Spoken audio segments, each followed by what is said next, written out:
Good day and welcome to the channel. Yep, that's a toilet. We're going to talk about a toilet. Do you hear this sound coming from your toilet? Yeah, it sounds like something is dripping, but you just can't figure out where it's coming from. Well, let's show you where it's probably coming from, and certainly where it's coming from in mine. So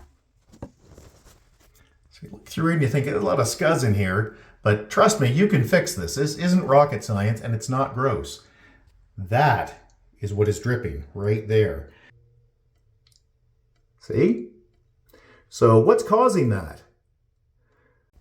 Well, you can lift the float up and that will fix it, but kind of a hard thing to do while you're on the toilet, as it were, so that's not a great solution.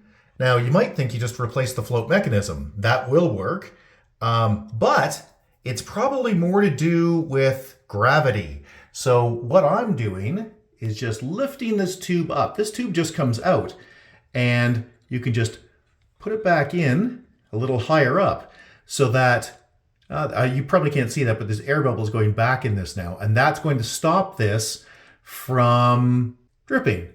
Let's see if that's actually working. Yep. No more dripping, boys and girls. Easy. So like most home repairs, you can do it. And this is no different. You can fix your own toilet with very little skill and very little money. But hey, if you found this video useful, please give us the big thumbs up. We'd really appreciate it. If you have any questions or concerns, you can get a hold of us directly at www.urtech.ca. That's www.urtech.ca. Or you can leave a question or comment below. And if we don't get back to you, somebody else will, because on YouTube, everybody's got an opinion. Thanks and have a great day. Bye-bye.